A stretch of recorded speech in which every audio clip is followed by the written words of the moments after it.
And sometimes it is overbearing in an office.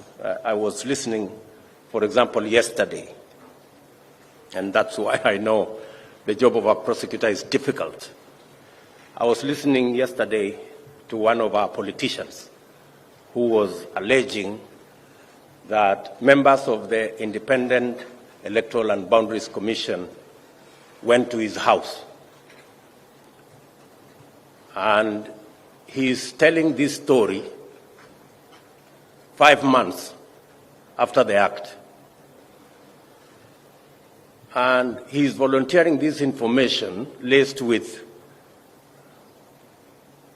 insinuations that the officials had gone there for something he has not disclosed. It begs the question,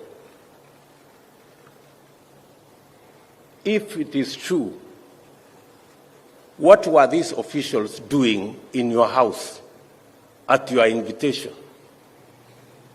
Being a candidate, how did you end up inviting officials of an independent body to your house? It also begs the question, you had an opportunity to bring up this evidence of alleged bribery before 7 judges of the Supreme Court. You did not. You have instead chosen to take this big announcement to a political rally. I can see that the job of a prosecutor is really difficult if you have to deal with such. However, the government of Kenya remains committed to promoting public confidence in constitutionalism and the rule of law by respecting, defending, and upholding the independence of national institutions and eradicating undue influence and weaponizing tendencies. We are committed to promoting an ideal environment for the revival of prosecutorial zeal, guided by national values and principles of governance and underpinned by sound grasp of constitutional mandate. I therefore affirm that the government of Kenya will deliver on its commitment to allocate adequate resources to enable agencies throughout the governance, justice, law, and order sector, including the Office of the Director of Public Prosecution, to perform their functions effectively and efficiently. We have not, and I have told the Director of Public Prosecution, we have not asked the Director of Public Prosecution's office to do any favor for us in return for funding their office. It is their right to discharge their mandate as an office, that a mandate given to them by the Constitution of Kenya. And we have no trade-offs, and we will have none. We want them to discharge their responsibility. We will do ours, and we must be founded on a firm, strong foundation of the rule of law.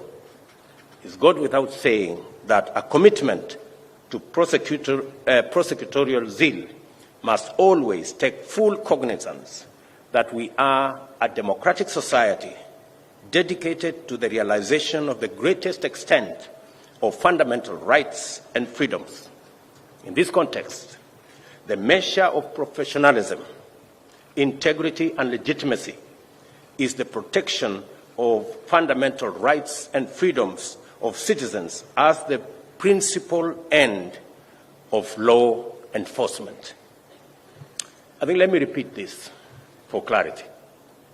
I have said the measure of professionalism, integrity, and legitimacy is the protection of fundamental rights and freedoms of citizens as the principal end of law enforcement.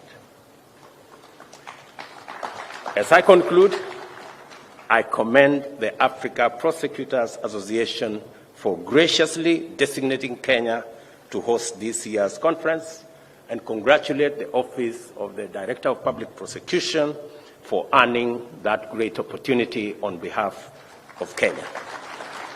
Being able to join you today has affirmed my optimism in the future of governance, the rule of law, justice, and law enforcement on our continent. And we look up to you as policymakers to stand up to any measure or any kind of impunity in our continent, so that we can harness the opportunity and the great momentum that we can to drive our continent into prosperity. The history of peace, security, and shared prosperity in Africa shall have a chapter dedicated to the role of prosecutors in faithfully stewarding sustainable development by safeguarding the integrity of our vital institutions. And maybe I am making this conference too serious, but if any one of you underestimated the seriousness of what you do, let me again say, the future of institutions of our continent will depend to a great extent on the performance of prosecutors in safeguarding the institutions of governance of our continent. I now declare the 16th Annual Africa Prosecutors Conference officially open, and wish you very fruitful deliberations. God bless you all. God bless Kenya, and God bless our great continent of Africa. Asanteni sana. Thank you very much.